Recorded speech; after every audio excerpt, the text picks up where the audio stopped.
Okay, whoops, sorry, the camera slipped. Okay, so we had a little mix-up at the end of the last video where we ran out of storage space on the camera, but it was right near the end, luckily. All we were saying is that maybe you could stack these, if we had a bigger area, maybe you could stack more of the pennies this way. Yeah. You might be able to fit some in. And I don't know if this is the most efficient way to do it, and maybe it is, maybe it's not. Yeah. But it's actually pretty cool. And so after while I was figuring out where the movie stopped and fixing the camera, I showed you the Natalie Woltrover article about packing with more than one thing. In fact, Yeah.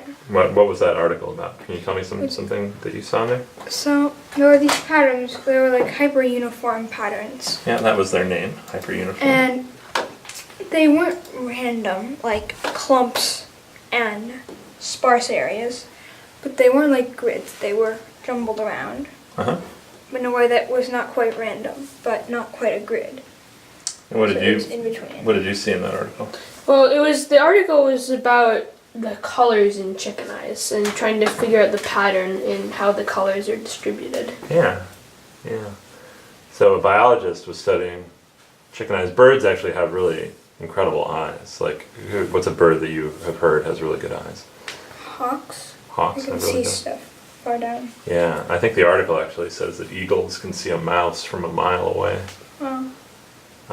So birds have really good eyes, and biologists was studying them and ended up turning to help actually first from a chemistry professor who studies patterns, and then probably also eventually from help from some mathematicians. Cool. So what I want you to play around with now is finding an efficient way to pack nickels and pennies. That's going to be sort of what I want you to play with. And what's going to be the problem here? Why is this a different problem than just pennies or just nickels? Because they're bigger. The nickels are bigger, so you don't have objects of equal size. Okay, so what happens if you would try to do something like this? Well, like if you substituted this for a nickel, Wouldn't work. you sort of push everything out. Yeah. All right, so why don't you play around? I'll leave the camera running for a couple minutes while you're playing around and talk about some ideas that you think might be interesting, and let's see if we can come up with an interesting pattern. I was kind of thinking maybe a nickel surrounded by pennies. But But you can't really It surround is a nickel with gap. pennies. Okay. Well, you can try anything you want. Don't necessarily just decide that something doesn't work. What about what's that pattern? We have like nickels and then pennies. So maybe if we put like nickels in one row, pennies in another row. Or maybe we could do the staggering pattern that we did. We do nickel, penny along the bottom. And then we sort of stagger it out like that. Or we could do maybe penny, nickel. But I don't think that makes much of a difference. Okay. So keep continuing. Well, there is kind of a gap.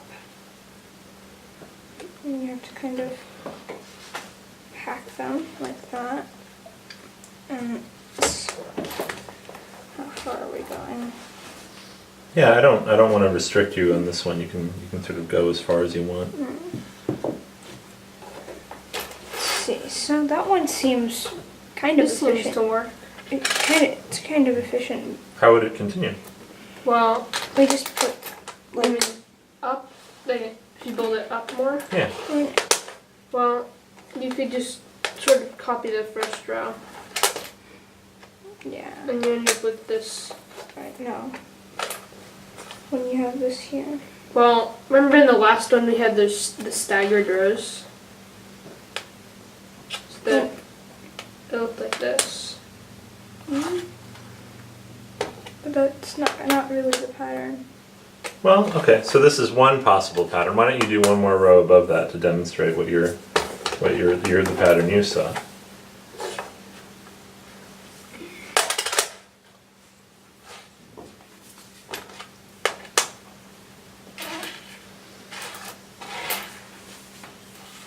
So that's the pattern you were seeing. So it's sort of zigs. Zigs and zags. Okay, but you were, when he was making that, you were saying, but that's not the pattern. So what pattern did you see? I saw this one where the rows were kind of this, just slanting rows. All right, and continue yours for one more row. Oh, this one doesn't fit. Well, that's okay. I mean, So, you know, yeah, I'll we need just to put that. pretend we don't have a border. It's okay. Just whatever you want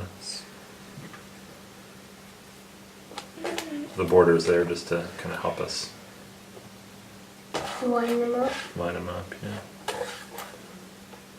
All right, so that's the pattern you saw. So we saw. Okay, that's interesting. You saw this sort of straight line pattern going up in this diagonal direction, and you saw a zigzag pattern. Mm-hmm. Okay, so the last thing I want you to do, I'm going to turn the camera off for this one, is I want you to arrange these in an area on the board here that looks more like one of those hyper-uniform patterns that we saw.